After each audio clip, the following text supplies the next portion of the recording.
Olá pessoal, estamos aqui para mais uma entrevista do Papo Viramundo, né? Vocês que estão acompanhando o canal já sabem como que a gente tem feito. Nós temos convidado professores, professoras da USP em particular.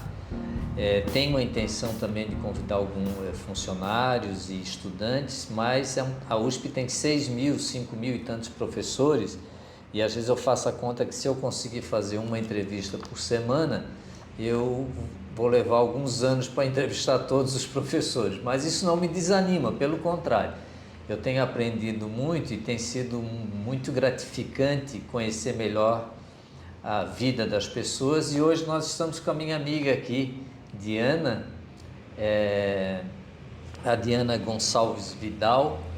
Ela é uma professora da Faculdade de Educação. Nós vamos ver então o que é essa tal Faculdade de Educação e vamos conversar com ela sobre outras coisas também. No final até eu tenho uma pergunta especial para ela que eu já guardei aqui. E aí nós vamos começar perguntando um pouquinho, Diana, e agradecendo a tua presença, como é que foi a tua trajetória para escolher trabalhar com educação? Bom, então, olá, obrigada pelo convite, né? É uma alegria participar aqui desse Papo Viramundo e dessa iniciativa aí que você tem de congregar, de conversar com os professores para conhecer suas trajetórias, né? Isso. Como é que eu cheguei na educação? Eu acho que eu nunca saí da educação, essa aqui é a questão. Eu sou carioca, então eu venho do Rio de Janeiro, nasci na cidade do Rio de Janeiro. Na verdade, eu nasci no estado da Guanabara, né? Então já dá para sentir um pouco a minha idade. Já dá para sentir um pouco a minha idade.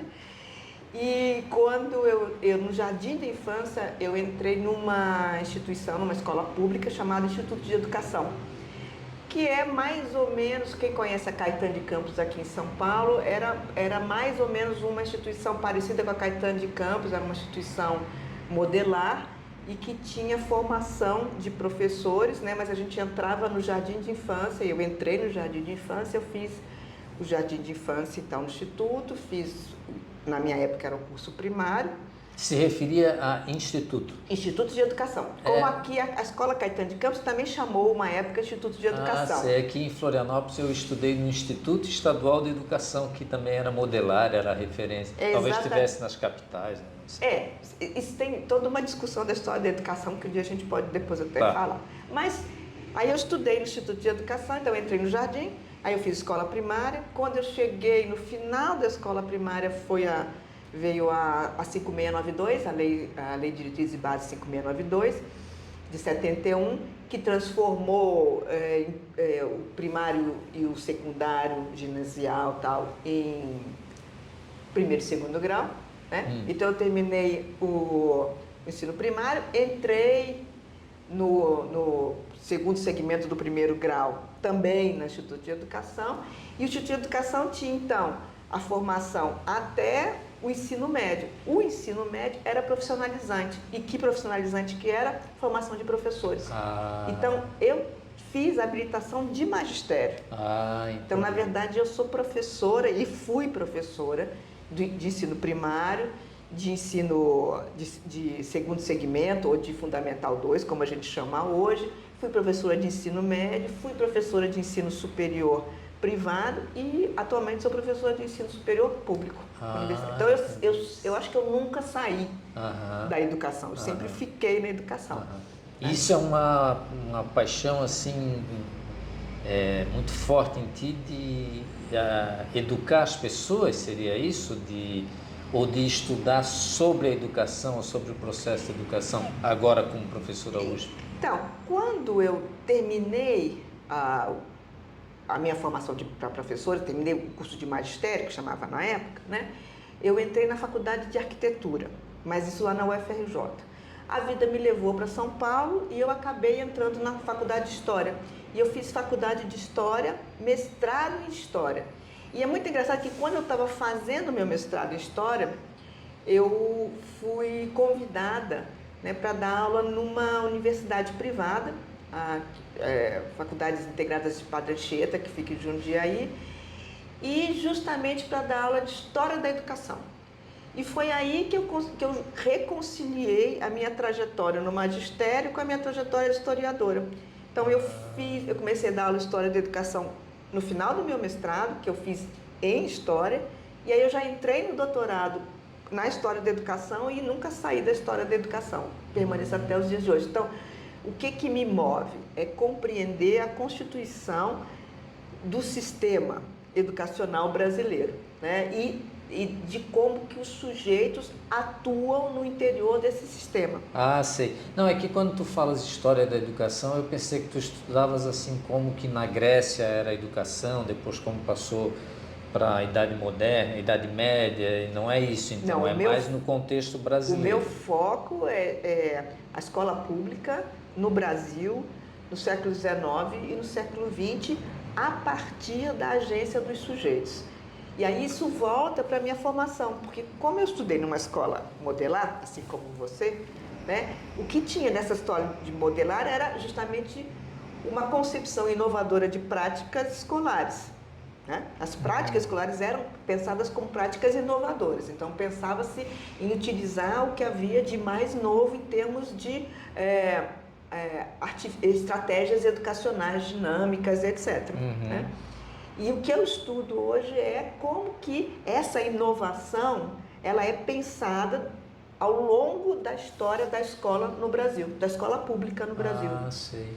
Aí assim me deu vontade de perguntar isso, porque quando eu tinha aí meus 20 anos, por aí, eu me lembro que eu li alguns textos, não sei quantos livros, sobre o Paulo Freire, o método do Paulo Freire. O Paulo Freire seria um desses métodos de educação que tu chegasse a estudar? Ou... Eu não sou especialista em Paulo Freire, tem vários especialistas em Paulo Freire. Paulo Freire pega dos anos 50 em diante. O meu foco de análise é século XIX e início do século XX. E por quê? Porque século XIX e início do século XX. Tá. Então, a minha concentração mesmo de pesquisa é 1870 a 1930, mais ou menos, né? E por quê? Porque século XIX você tem a constituição do que a gente vai chamar do sistema público educacional. Que inclui o instituto que inclui o instituto. O instituto que eu estudei ele foi criado em 1930. Já na fase final da tua fase de estudo. Que vai até o final da década de 30. Mas o que me interessa é saber assim, como que se foi produzindo a escola pública no Brasil. Né? Então, quem são os sujeitos que vão para a escola, a quem que a escola atende, que métodos a escola utiliza. Seria uma elite, provavelmente, na época do século XIX, não? Não. A gente vai... Então, pensar no sistema público de educação é pensar, por exemplo, desde do sistema de governança, né, até como que se implantavam as escolas. Então, se a gente considera, né, as escolas elementares, que eram assim que chamava ou de primeiras letras, era assim que a gente chamava, que a gente poderia chamar mutatis mutandis de primário, né, ou de fundamental 1, né? Essas escolas elas atendiam a população em geral, né? Então elas não eram escolas voltadas para a elite. Então você tinha uma população muito misturada aí. Essas escolas durante o Império, e aí tem que explicar isso com muito cuidado, com datas, etc., mas acho que também não é o caso aqui, né? Mas ela estava voltada, por exemplo, para as pessoas livres. Ainda que nas minhas pesquisas eu tenha encontrado escravos que frequentavam a escola pública no século XIX, durante o período da escravidão, né? No Brasil. Então você tem ali essa formação. A elite ela vai ter uma formação inicial muito ligada ao preceptorado, né? Então preceptoras que vão para as casas dessas pessoas, né?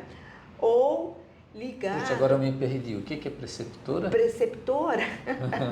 Tem um livro lindo do Mário de Andrade, chama Amar, Verbo Intransitivo, que é muito lindo, que ele conta a história dele com a preceptora, né? Que é um romance sobre... é uma professora particular? É uma professora particular. Muitas vezes vindas, contratadas inclusive fora do Brasil, né? Que vinham ou...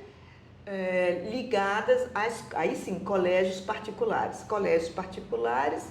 e no caso do Brasil as primeiras escolas, os meus colégios públicos, né? Então Colégio Pedro II e vários dos liceus, ou, enfim, dos ateneus, né, que vão surgindo ao longo do século XIX. Mas assim, então essa é uma formação de elite. Mas você tem uma formação popular que vem pelas escolas de primeiras letras, que são escolas públicas também. Ah, certo. Mas aí você tem toda uma diferença entre, por exemplo, quem tinha acesso, eram escolas, você tem mais um contingente muito maior de escolas para meninos do que para as meninas. Quem eram os professores, então, os meninos estudavam com professores homens, as meninas estudavam com professoras mulheres. Aí você tem toda uma discussão de como que se constitui a carreira do magistério no Brasil, quem são os primeiros professores públicos, como é que era o sistema de seleção desses professores, aonde eles atuavam, como se distribuía essas escolas, né? Como que era organizada a sequência de aulas, porque também não é como hoje, que a gente tem um sistema seriado. Então, tudo isso a gente vai entendendo como que se vai conformando e aonde que vai atendendo a população. E como que se constitui uma certa identidade vária do que é a nosso sistema público. Só para te dar um exemplo, né, que eu acho que é um dos exemplos mais significativos. A primeira lei geral de instrução pública do Brasil independente, ela foi proclamada no dia 15 de outubro de 1827. Daí o dia do professor ser dia 15 de outubro, tá? Tem ligada a esta efeméride. 7 anos depois, em 1800... Pós-independência, isso. Isso, né? pós-independência. 7 anos depois, né, vai ser editado um ato adicional à Constituição, em 1834, em que vai delegar para as províncias a administração das escolas elementares ou de primeiras letras, né? E vai reter para o governo central, portanto a corte, né, o lugar de ser aquele que emana, que administra, digamos assim, o ensino secundário e o ensino superior. Esse ato adicional de 1834, ele vai ser reiterado quando o Brasil entra na República. E só em 1930 a gente vai ter um Ministério da Educação no Brasil, Ministério da Educação e Saúde no primeiro momento e tal, né? Veja, até hoje no Brasil, o ensino elementar, o ensino primário, o ensino fundamental, ele é majoritariamente administrado pelos estados e pelos municípios. Enquanto que o Ministério da Educação, ele praticamente, apesar de ele emanar as leis que vão disciplinar as escolas, tal, mas ele, do ponto de vista executivo, ele cuida do quê? De algumas poucas escolas federais técnicas e das universidades.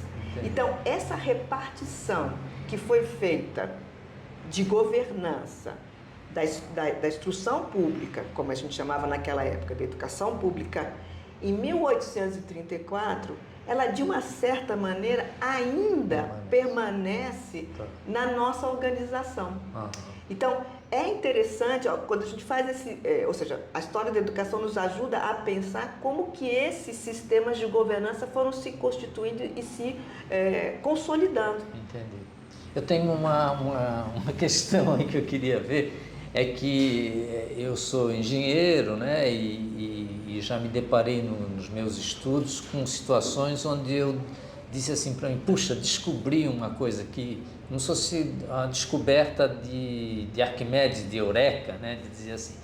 E eu imagino que quem trabalha nessa área mais de humanas tenha também seus momentos de conclusões, né, que eu poderia chamar de descoberta também, sobre várias coisas, por exemplo, alguma coisa ligada à educação.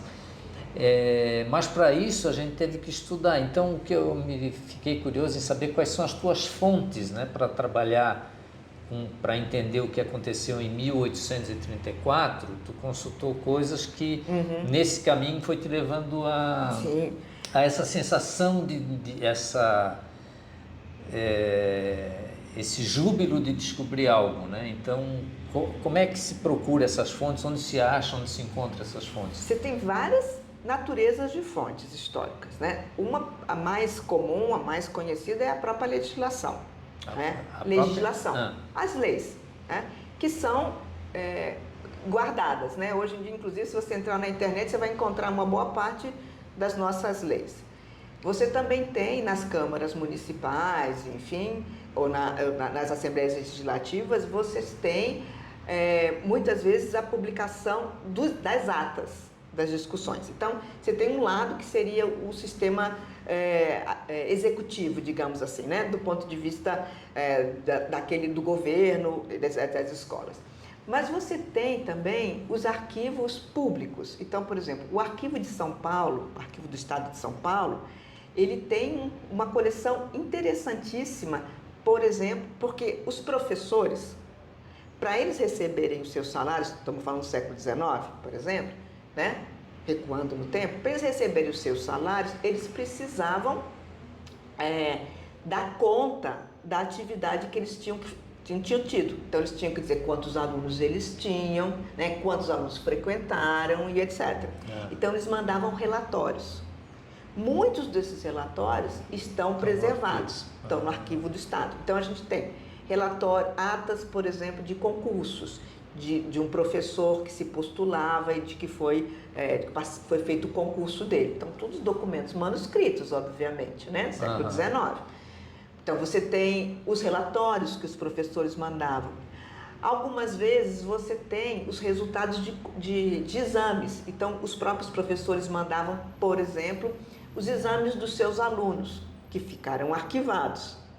Né? Você tem mais da segunda metade do século XIX, você já tem, além desses relatórios, você tem fotografias. Então você frequentou esses arquivos? Frequentei, não, frequento. E hoje eles estão escaneados todos? Não. Não, tem muita documentação ainda no Arquivo do Estado de São Paulo que não é. Que nem, às vezes, está organizada, mas às vezes está deslocada de caixa. Então, tem essa coisa do senso da descoberta, é quando você encontra, inclusive, um documento que te traz informações que você não imaginava existirem. Então, por exemplo, quando eu levantei os mapas de frequência de alunos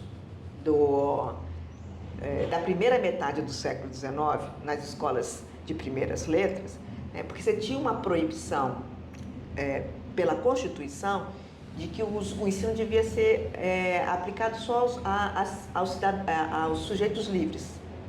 Tá certo? Então, isso eximia os escravos, não os negros, né? Porque você tem que distinguir entre negro e escravo. Tem negro livre e tinha escravo, né? Então, assim, os escravos não deveriam frequentar. Então, para mim foi uma surpresa muito grande quando eu peguei um desses mapas de professores em que ele colocava lá o nome do aluno e colocava a qualidade, né? Porque esses mapas traziam a qualidade. Então, traziam a cor, eles chamavam de cor mesmo, e traziam uma qualidade, alguns desses mapas, né? E a qualidade era escravo. Então, aí eu me dei conta que, apesar de você ter uma legislação que não permitia essa frequência, você tinha esta frequência aceita por parte de professores, por exemplo, públicos, né? Estou falando de escola pública, não estou falando de escola particular, escola pública. Tá. Porque tem trabalhos que mostram sobre escolas privadas que atendiam escravos, né? Estou falando de escola pública. Então, assim, esse, por exemplo, foi uma grande descoberta. Puxa, que legal. Mostrar que você tinha não só brancos, mas você tinha índios e você tinha escravos que frequentavam a escola pública, aqui em São Paulo.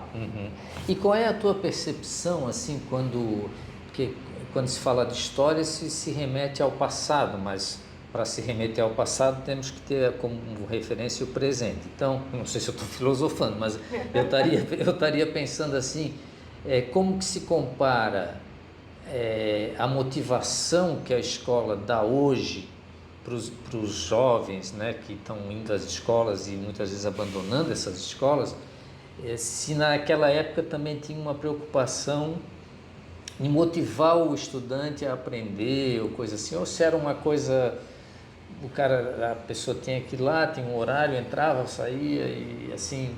Não, porque parece que falta hoje em dia, a gente nota assim, uma motivação para ir para a escola. Não sei se eu estou certo também, mas então, do que eu escuto, né?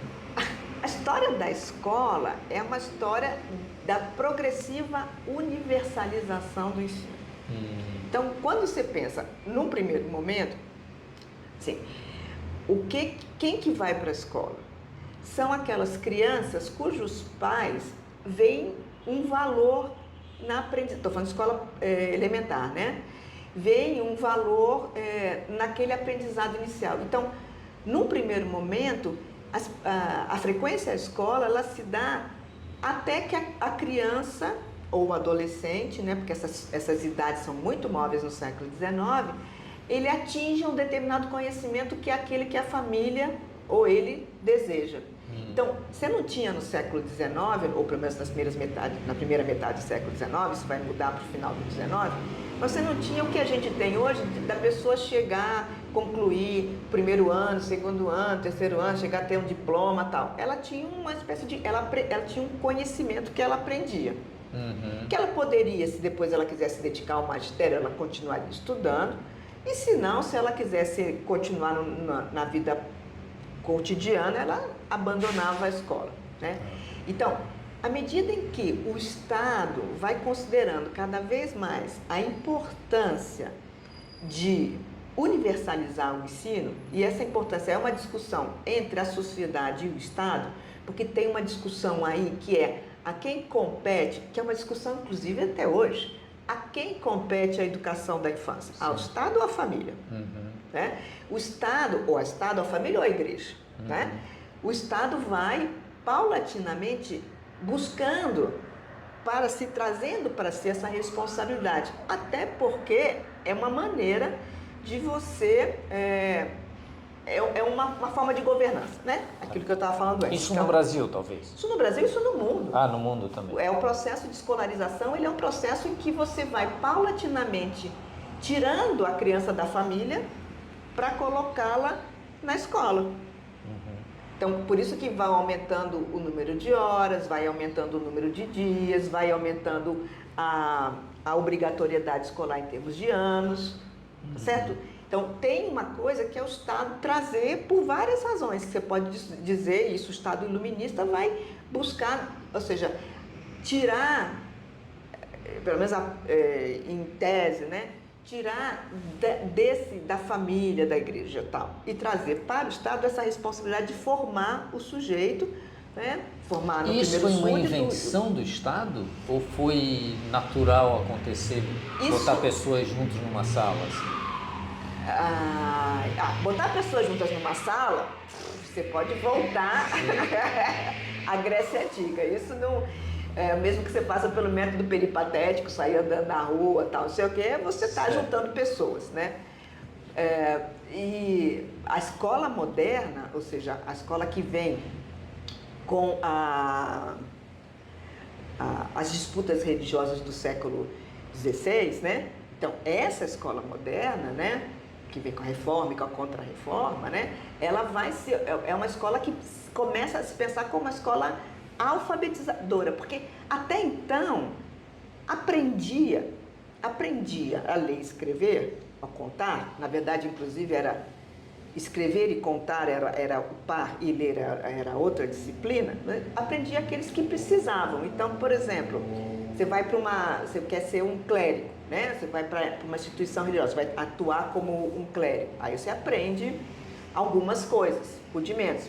Mesmo na Idade Média, você tinha os monges copistas que sabiam escrever, mas não sabiam ler. Então, essa conformação das disciplinas, ela vai mudando. E a própria ideia de que a escola precisa ser universal, ela é praticamente, ela é uma noção que surge com os Estados nacionais. Ou seja, na medida em que o Estado ele se arroga, né? ele se aparta, digamos, da igreja, né? E ele cria um Estado que é laico, supostamente, né? Que a gente tem sempre intercorrências, não dá para falar Estado laico no Brasil até os dias de hoje, porque a gente vê, mas ele tem uma instância laica, né? Esse lugar do Estado, ele vai buscar digamos, uma capilaridade na sociedade. E como é que ele vai fazer essa capilaridade? Ele vai utilizar de um equipamento que vai se transformar público e universal, que é a escola. Entendi. Desse conceito. Então, o conceito de escola surge um pouco com o conceito do Estado. Com os Estados nacionais. Opa, aprendi uma coisa aí, olha só. Então, que interessante. E é isso. Então, assim, aí você está falando do interesse, né? Então, é claro que vai mudando ao longo do tempo. Então, antes você vai buscar esses saberes, né? Nem estou falando de uma escola, você vai buscar esses saberes com os mestres, por exemplo. Então, as corporações de ofício, etc. Aprendi a se escrever muito junto aos mestres escrivãos aritméticos, né? E isso vai se transformar, mas com a contra-reforma, por exemplo, você vai começar a ter os primeiros abecedários. Isso eu estou falando aí, não estou falando no Brasil, estou falando fora, obviamente, né? Você vai ter os primeiros abecedários. Calvino é um que faz um dos primeiros abecedários, que tem por objetivo fazer a pessoa aprender a ler para ler a Bíblia, para não ter a mediação do pastor ou do padre, na verdade, né? Para poder ter acesso direto à palavra do Senhor. Então, isso também vai levar a uma modificação da Bíblia, que não vai ser mais escrita em latim, mas vai ser escrito em vernáculo. Bom, estou dando uma volta enorme. Não, mas já está completando a volta, que eu tenho mais perguntas. Então, aí eu nem vou completar a volta. Mas aí, assim, só para dizer, quando a escola se transforma no empreendimento do Estado, e ela cada vez mais se universaliza e cada vez ela mais se estende, o desafio é como manter o interesse pela escola. Porque aí você vai ter pessoas que teriam interesse pela escola e pessoas que estão ali porque passa a ser obrigatório. Hoje, se você não manda uma criança para a escola, você pode ser punido legalmente, né? Abandono Ai, esqueci o nome. Criança? Não, tem um nome. Infante. Tem um nome, depois eu lembro. Mas enfim, abandono de incapaz. Abandono de incapaz. Então, assim, você não pode não fazer. E essa que é a discussão do homeschooling hoje. Entendi. Então, assim, você teve que criar. E aí a gente vai ver, a partir do final do 19, que é quando você começa a estender a escolarização, toda uma discussão de método. Que são métodos voltados para capturar o interesse dos alunos. Entendi. É uma coisa muito particular minha e até não quero me emocionar com isso, mas o meu pai, ele estudou só até o primário e ele tinha palmatória, ele me falava, né? Então a punição era uma coisa aceita, né? No começo do século XX, no caso, né? Então, e isso hoje em dia já não é mais assim aceita, né? A sociedade baniu isso, né? Como Sim. Tá. E aí eu queria que tu comentasse um pouquinho com a gente, tu usasse a expressão, mas eu não consigo me lembrar agora, que é as escolas em outros lugares do mundo. Sim. Ele falou uma palavra... que eu sei que você foi para Nova Zelândia, né? Eu fui para Nova Zelândia, fui para vários lugares. Então, e lá uma das coisas que você fez foi visitar escolas e o método deles, etc. E eu sei que na Finlândia também tem métodos diferentes de ensino. Como é que está a escola hoje em dia no mundo? Ela está assim procurando atrair cada vez mais? Essa é a pauta, atrair pessoas que gostem de ir à escola, é isso? Ou é mais um ensino alternativo que se propõe para ser diferente de alguma outra coisa? Não, hoje em dia não é que seja um ensino alternativo, é que foi mudando a concepção de ensino-aprendizagem. Então, por exemplo, no século XIX, a gente poderia falar que o professor ensina e o aluno aprende, né? No final do século XIX, você já não falava mais isso, você já falava que a aprendizagem é alguma coisa que é intrínseca ao sujeito. Então, assim... Mas, puxa, na USP ainda se fala isso, não? que o professor ensina e o aluno aprende. É muito comum isso, né? Então, mas assim, o aluno... Haja vista até as aulas onde eu só falo e os alunos só escutam. Então, A USP está no século XIX? Não. Que provocação, hein? Não, assim, hoje a gente sabe que o aluno retém em torno de 20%, se retém muito, ele retém 20% do que o professor fala. Né? Porque para o aluno reter, tem um conjunto de pré-requisitos. Né? O primeiro é que a informação tem que ser significativa. Então, quer dizer, não adianta nada eu falar alguma coisa para você, né? Se eu falo um nome de uma pessoa para você agora, que você não tem nenhuma referência sobre essa pessoa, possivelmente você não vai lembrar desse nome. Entendi. Mas se eu comento eu comento sobre uma pessoa que você conhece, você vai reter. E isso dá a mesma coisa com qualquer tipo de conhecimento. Então, se eu vou pegar o cálculo, né? Eu não posso dar cálculo 2 antes do cálculo 1, porque se eu não tiver a base do cálculo 1, eu não vou reter o cálculo 2. Então, isso vai dar para todo tipo de ensino. Então, se eu sou um professor que estou dando uma aula e essa aula eu não consigo estabelecer pontes com que os alunos sabem, eles não vão reter. Então, é a primeira questão. Então, primeiro, toda aprendizagem ela é significativa. Mas toda aprendizagem ela parte de uma motivação, que pode ser externa e que pode ser interna. Então, o professor pode estimular os alunos, então, traz uma pergunta motivadora, né? Então, eu faço uma pergunta para você, por exemplo, sobre alguma coisa que te faz pensar. Né? E a partir da sua resposta, eu vou criando condições de trazer um conhecimento novo. Ou você tem uma motivação interna. Isso funciona mais, por exemplo, para os alunos de pós-graduação. Porque os alunos de pós-graduação, eles já têm um tema, eles têm um prazo, eles têm isso aqui, eles têm uma motivação interna. Então, eles vão para uma aula muito focados, né? Os alunos de graduação, ou os alunos do ensino médio, enfim, eles não têm esse foco tão definido, né? A não ser que você, por exemplo, esse aluno esteja numa iniciação científica ou numa iniciação científica, por exemplo, de ensino médio, que aí ele já tem um foco, né? Então, aí você tem uma motivação que é interna, ou você tem alguma questão que você gostaria de saber. Então, você tem que ter, toda atividade tem que ser significativa, toda aprendizagem tem que ser significativa, toda aprendizagem tem que ter uma motivação, seja externa e seja interna, né? E toda aprendizagem envolve uma atividade. Então, assim, se eu não me engajo ativamente naquele processo de ensino-aprendizagem, eu não vou reter o conhecimento. Quer dizer, não vou aprender. Não vou reter. Então, assim, para eu reter esse conhecimento, eu preciso estar ativamente engajada. Então, mesmo que eu tenha uma motivação para fazer, mas eu não me engajo no processo, eu não consigo adquirir aquele conhecimento, reter aquele conhecimento. Então, eu acho que são esses os elementos que a gente vai utilizando na hora em que a gente vai construindo a aula, tá? Então, isso é uma questão que atravessa, eu acho que aí não é uma questão Atravessa todas as disciplinas? Atravessa as disciplinas, atravessa os contextos geográficos, atravessa, porque é isso, né? Entendi. Entendeu? Então, mas tudo isso tem a ver com a própria cultura, né? Então, assim, obviamente que isso está envolvido dentro de um ambiente que é um ambiente sociocultural.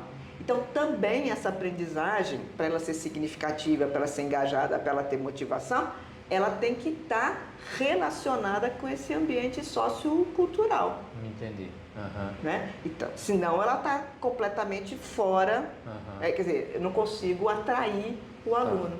Né? E passando esses conceitos e comentando também, se possível, passando esses conceitos para a USP, e no caso, eu particularmente, na minha escola, né, que é na Poli, tem se falado de aprendizagem aula invertida, né, e aprendizagem ativa, por competências, ativa e tal. A USP precisa mudar o método de ensino dela? Essas aprendizagens diferentes que estão aparecendo, elas são realmente importantes, devem ser valorizadas? Ou o ensino assim mais tradicional, como a gente vivenciou, estariam já ok? Assim, o que você pensa sobre isso? É muito interessante porque assim, essa discussão de ensino ativo, ela é uma discussão que remonta ao século XIX. Puxa, é mesmo? Eu pensei que começou no ano passado lá na Poli. Você pensa que é um negócio novo, mas é uma coisa que vem sendo discutida. Olha, é muito interessante você ver, por exemplo, às vezes eu pego o jornal para ler e falar, olha, redescobriram John Dewey. John Dewey escreveu no final do século XIX, né? Então, eu acho que, veja, aí a gente entra num outro ambiente, uma outra questão, que é a questão disciplinar. Então, por um lado, eu estou falando do ambiente de aprendizagem, né? Como que a gente constrói. Por outro lado, temos que pensar a história das disciplinas, né? Então, cada disciplina tem uma história. Essa história é uma história de lutas e de tensões entre grupos, porque as disciplinas, ou seja, o campo, né? O campo acadêmico, ele não é um campo sem tensões, né? Ele é um campo de tensões. E dentro desse campo de tensões, né, você tem grupos que se destacam e que estabelecem hierarquias dentro desse campo, tá certo? Então, por exemplo, né, as disciplinas entre si, elas também criam hierarquias, que são aquelas disciplinas mais difíceis, aquelas disciplinas mais prestigiadas, porque isso volta dentro do campo acadêmico com uma forma de prestígio dos sujeitos que habitam naquele campo. Uau, então estrutura de poder e educação, é uma tese linda essa. É isso. Então você tem duas coisas que se alternam entre as estruturas de poder, obviamente, e a maneira como que isso interfere na construção do campo, de cada campo, né? Campo disciplinar. Ora, muitas vezes a construção do prestígio dentro daquele campo disciplinar, o professor que reprova mais, aquele mais temido, por outro lado também é o mais prestigiado. Então, isso tem a ver, por um lado, com a construção, a constituição e o funcionamento dos campos, né? Dos campos acadêmicos, dos campos disciplinares. Então, isso é uma outra coisa que a gente precisa pensar, estruturas de poder e governança que estão dentro do próprio campo. Né?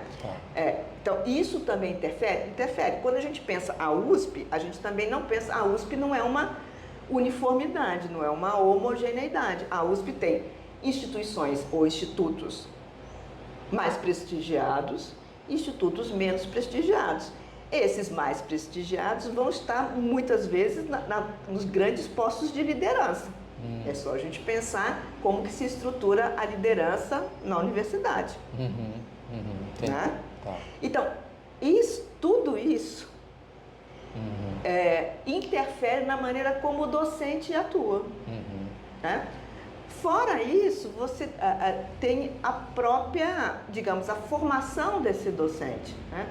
Porque uma boa parte, se não a maioria dos docentes da USP, nunca passou por um curso de formação pedagógica. A grande maioria, né? Eu, por exemplo, sou um que dou aula e nunca fiz um curso de pedagogia. Então, né? A maior parte, você não precisa fazer um curso de pedagogia, mas você poderia ter assim como a gente tem uma formação... Li muito não, mas eu li bastante sobre pedagogia. Mas, por exemplo, a USP se preocupa em dar para nós gestores, um curso de gestão, para a gente aprender a gerir. Que também está certo, porque a gente, quando entra como docente, a gente não se transforma em administrador e nem todos somos administradores. Perfeito. Mas a mesma coisa acontece com os docentes. Então, como que os docentes se produzem docentes na Universidade de São Paulo? Na maior parte das vezes. A partir dos seus modelos de formação. Certo, exatamente. É uma repetição do que, como eu fui ensinado, eu estou ensinando agora. O que significa que há uma decalagem, um gap entre o que se discute hoje, em termos de educação, com o que você aprendeu quando você se formou há 20 anos ou 30 anos atrás. Tá certo? Então, você está usando um modelo de 20 anos ou de 30 anos atrás. E você está confrontado com uma sociedade que discute educação de outra maneira nos anos hoje. E isso causa um desconforto muito grande por parte dos docentes, né? Que vão então buscar, alguns vão buscar metodologias ditas novas, né? Que são metodologias que estão sendo repensadas há muito tempo, desde o final do 19, e outros vão simplesmente reiterar essa maneira como que eles aprenderam, dizendo, se eu aprendi assim, os meus alunos também vão aprender. Só que o que é ser aluno há 20, 30, 50 anos atrás, não é o que é ser aluno hoje. Né? Por isso que eu digo que interfere em todo esse caldeirão a questão sociocultural. Como que a sociedade hoje pensa as relações entre geração, as relações entre raça, gênero, etnia.